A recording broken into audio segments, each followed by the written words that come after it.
Meiner Meinung nach hätte die Feuerwehr, Polizei komplett rundfahren müssen, alle Leute warnen aus dem Haus, ne, dass jeder noch eine halbe Stunde Zeit hat. Die hätten ab 5 Uhr durchfahren können, da hätten wir keine Toten.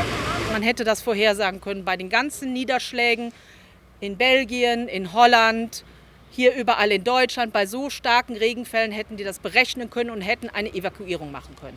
Dies ist nicht geschehen, weil die Regierung sparen will. Eine Evakuierung kostet viel Geld und es ist nichts geschehen. Es ist überhaupt keine Warnung durchgegangen. Und nicht jeder sitzt, in Maischow sitzen viele alte Leute, in Dernau sind viele ältere Bevölkerung, die haben kein WhatsApp, wo angeblich irgendwelche Warnungen durchgegangen sind.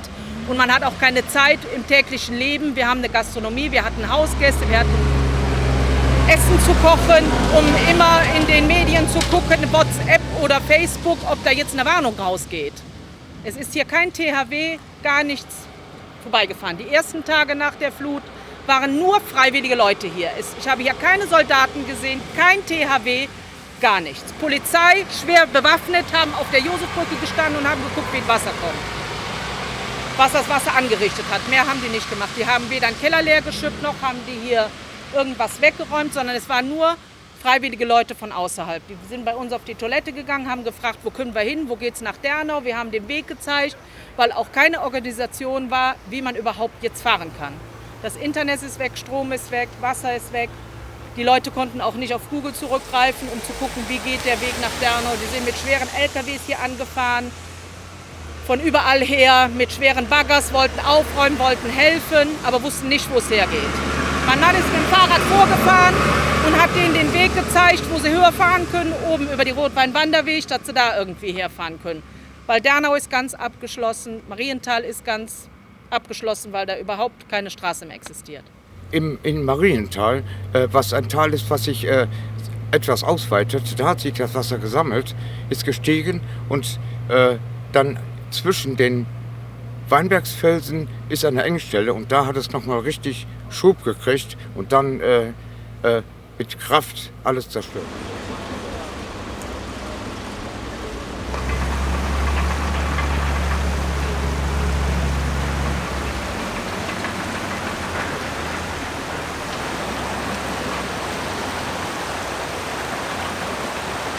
Also mein Name ist Grimmiger Albin, bin Gastronom seit 45 Jahren, haben hier ein Restaurant, haben einen elterlichen Betrieb und haben auch ein kleines Reihenhaus. Es stand alles komplett unter Wasser und die Existenz ist jetzt natürlich im Eimer. Man hätte das viel früher erkennen können. 2 Stunden vorher war irgendwo in anderen Dörfern höher, die stand schon voll unter dem Wasser. Man hätte die Menschen hier warnen können, aber es gab keine Warnung. Da sind ja welche im 2. oder 3. Stock ertrunken. Das ist das Problem. Und da ist meiner Meinung nach grob fahrlässig. Ich denke, die haben das nicht ernst genommen und wollten dann nichts, wenn nachher doch nichts passiert wäre, dann hätten sie vielleicht da gestanden oder so. Oder haben sich nicht getraut oder hatten Kosten gescheut. Wo sollen sie die Leute alle unterbringen? Wo soll ich sie alle hinbringen? Ich habe gesagt, unser Landrat, unser Bürgermeister, wir haben das THW hier vor Ort, da kam viel zu wenig. Da muss wenn so ein Hochwasser in Schuld ist, dann haben wir hier noch 2 Stunden Zeit. Dann kann man jedem Bescheid sagen, dass er sein Haus zu verlassen hat, sein Auto in Sicherheit bringt, seine Wertsachen mitnimmt. Das Wasser kann man nicht mehr verhindern. Aber die 125 Toten, die wir jetzt schon haben, das musste nicht sein. Da ist schon einer zu viel. Ich weiß nicht, wird vielleicht die Gelder woanders investiert, im Militär aufzubauen. Aber in Katastrophenschutz ist gar nichts investiert, habe ich den Eindruck, weil der funktioniert überhaupt null. Es gibt genügend 3D-Modelle, wo man sieht, wenn da so ein Hochwasser ist, was hier ankommt. Ja? Und dann muss man die Leute aus der Stadt, aus dem Haus bringen. Ja? Wenn man auf den Berg geht, passiert da nichts. Man ist in 5 Minuten auf dem Berg. Aber wenn keiner Bescheid weiß und sagt, wir gucken mal, wie hoch das Wasser kommt. Es kommt wieder Hochwasser, das ist viel zu gefährlich. Fahrlässig, grob fahrlässig.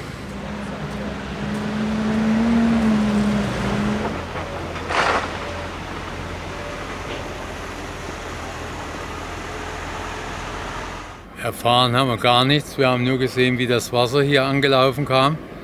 Hier oben haben wir noch nie Wasser gehabt. Da unten vor der Bahn schien jawohl, aber hier oben noch niemals. Und da haben wir nur gesehen, wie das Wasser hier ankam Und dann war auch alles ratzfatz, das war so um 22 Uhr, 22, ich weiß es gar nicht mehr. Also die Sirenen gingen los, so um 9 Uhr. Dann bin ich mit meinem Rad mal hier den Radweg hergefahren bis nach Dernau, um zu gucken, wie hoch der Wasserstand ist.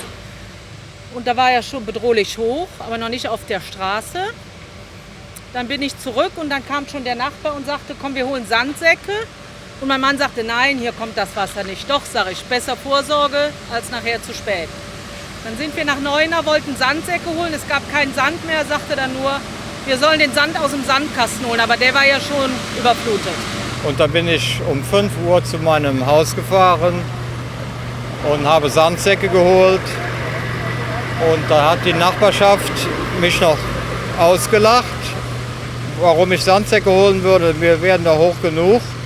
Und ich habe aber gesagt, wir bekommen bestimmt ein Wasser von 5,50 Meter, was vorher gesagt wurde.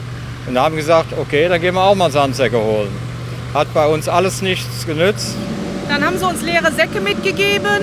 Dann bin ich dann hingegangen, habe dann draußen aus meinem Sandkasten die Säcke gefüllt, stand schon bis hierhin im Wasser und habe die vor die Türe gelegt.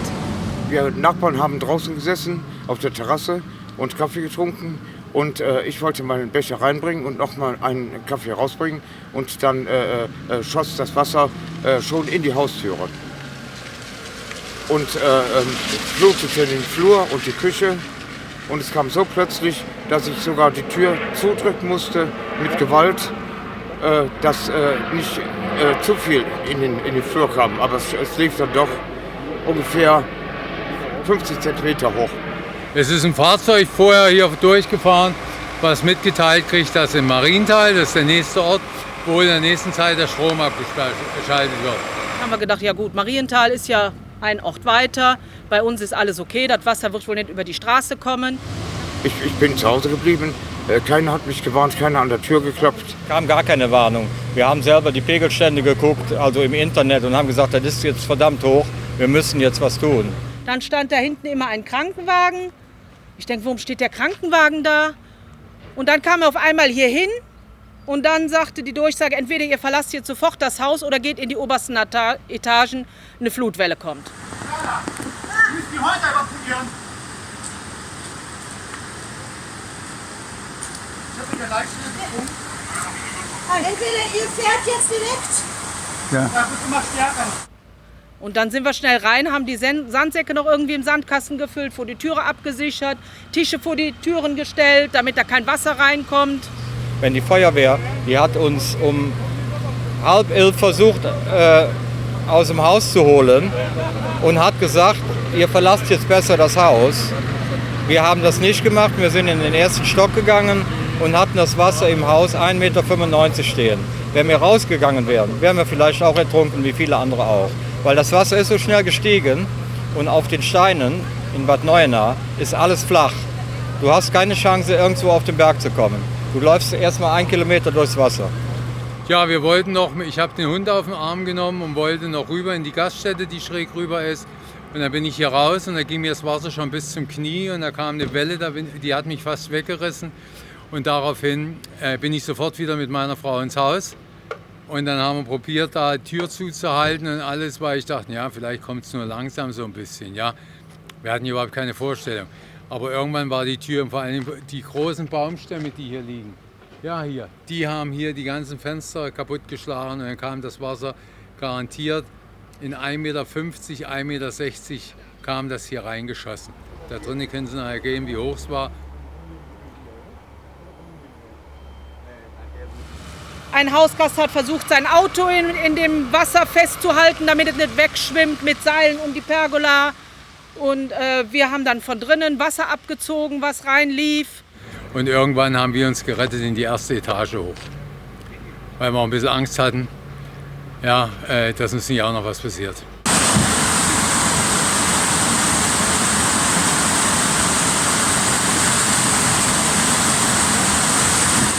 Ich bin dann in den zweiten Stock geflüchtet und dann schwammen auch schon ganz komplette Bäume vorbei, Autos vorbei und schlugen ineinander, was sehr laut war. Und dann standen wir dann so ab 1 Uhr nachts vorm Fenster und haben das Wasser beobachtet, ob es weiter steigt oder nicht. Und gegen 3 Uhr nachts hörte man die Bäume über den Asphalt schrappen, als sie vorbeischwammen, und dann merkte ich, es sinkt. Und am nächsten Morgen, als es hell wurde, sah man dann die Katastrophe, was alles angespült wurde, angeschwemmt. Ja, das ist Waldbassin. Oh. Das ist Oberseiner Weinberg. Alles unter Wasser.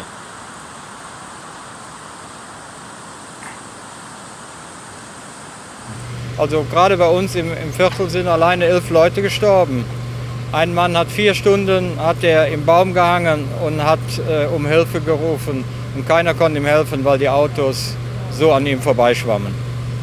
Und eine Familie, die haben noch geschafft, weil es plötzlich war und so schnell und die waren nicht informiert. Die haben geschafft, noch hochzukommen, aber die haben gehört, dass eine Person gegenüber, konnten nicht aus dem Keller mehr raus, weil das Wasser einfach mit so einer starken Kraft reinkam. Die konnten nicht dagegen. Die haben geschrien und irgendwann mal haben die Schreien aufgehört.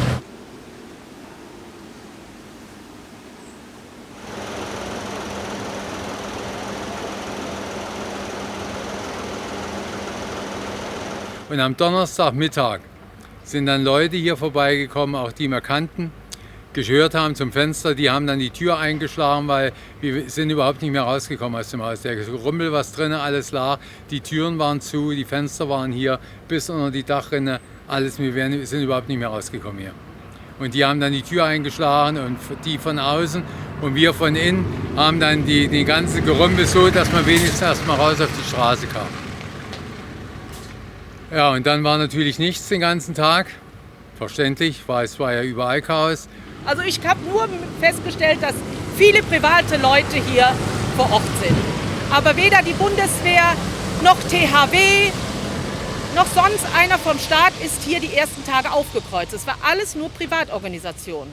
Sagen wir, das Zusammenhalten der Bevölkerung und auch von den Helfern bin ich total überrascht. Ich habe keine Tränen im Auge. Also, wir haben Leute aus Stuttgart, aus Hannover, aus Düsseldorf, aus Köln, die kommen überall her. Die fahren um 5 Uhr in Hannover los, um hier die Schaufel in die Hand zu nehmen. Ich habe jetzt viele kennengelernt, die aus der Schweiz hier seit einigen Tagen arbeiten, aus Frankreich, aus Norddeutschland, also überall her, und die wollen eben helfen.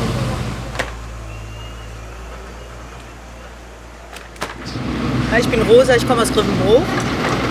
Hallo, ich bin der Kai und bin mit meinen 2 Kollegen hier aus dem Bergischen.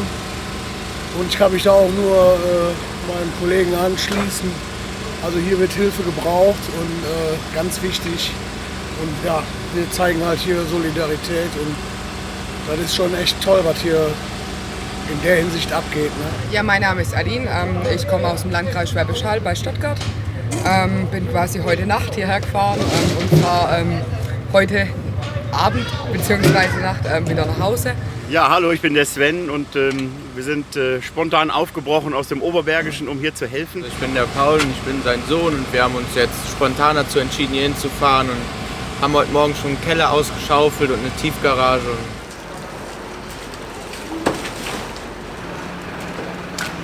Mein Name ist Steffi, ich komme aus Thüringen und ich bin hierher gekommen, weil mich das Ganze bewegt hat und ich weiß, dass ich gerne helfe.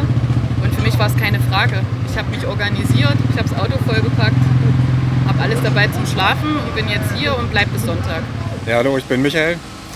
Ich bin seit Montag hier, ich wollte eigentlich eine Woche Wanderurlaub hier machen, habe aber dann mich entschieden, hier der Bevölkerung was zu geben und bin seit Montag helfe ich hier. Und allein die Dankbarkeit der Menschen in Lohn für die ganzen Mühen, die man hat. Die können das nicht alleine schaffen. In jedem Haus müssen 10 Leute helfen. Ja. Weil da steht im Keller 40 cm Schlamm und darüber 20 cm Wasser. Und die haben dann Keller 65 Quadratmeter, die muss man leer schaufeln mit Manpower und Womenpower. Ne? Man sieht hier, dass wir doch noch alle irgendwo zusammenstehen und uns helfen. Und das ist sehr wichtig, auch in der heutigen Zeit, wo man ja eigentlich den Egoismus sehr hoch lobt. Und hier sieht man, dass das eben nicht so ist. Dass, wenn Menschen in Not sind, dass geholfen wird. Im Endeffekt ist das Wichtigste für die Leute, dass man da ist und dass man ihnen eine Unterstützung gibt. Dass wir die vielen freiwilligen Bauern hatten, die gleich am Anfang mitgeräumt haben. Das war schon enorm, die fleißigen Helfer. Nur was ich auch nicht verstanden habe, dass die Bauern dann wieder nach Hause fahren sollten. Und es hieß, THW wird das und die Bundeswehr alleine machen. Und von der Kreisverwaltung kam gar nichts. Man hat da keinen mehr gesehen. Ich habe einen Feuermann gefragt, stimmt es, dass sie keine Erlaubnis hatten, hierher zu kommen? Stimmt das? Er meinte, ja, das stimmt. Ich habe gefragt, woran lag das? Er meinte, ab dem Tag, wo das geschehen ist, waren wir schon fertig auf den Koffern. Wir konnten fahren. Die kommen aus Hessen, glaube ich, die Feuerwehr. Ich weiß es nicht mehr, es sind hier zu viele. Und die meinten, aber wir haben keinen Befehl von oben bekommen. Und dann gibt es natürlich auch noch Kräfte, wo die sagen, wir brauchen das nicht, es wird hier von uns geregelt. Da fällt mir natürlich nichts mehr ein. Jetzt seit gestern sieht man hier Bundeswehr, THW, jetzt viel. Aber vorher in keinster Weise. Alles nur Privatpersonen, die sich, ein Bauernverband, der hat sich privat organisiert über Facebook und ist hier die ersten Tage angerückt und hat hier alles weggeräumt mit riesen Baggers und LKWs. Ja, und dann haben wir dann gefragt, ob wir den Schutt hier ein bisschen nach und nach wegmachen können, damit wir die Fenster wieder zumachen können, provisorisch. Sehen, das hat man gemacht und hat dann den ganzen Schutt hier rüber geschüttet. So dass wir uns hier bewegen können ein bisschen, ja. Und jetzt muss man halt sehen, hier liegt das Laminat bei mir aus dem Wohnzimmer. Ja, das liegt alles hier und jetzt muss man sehen, wie es weitergeht.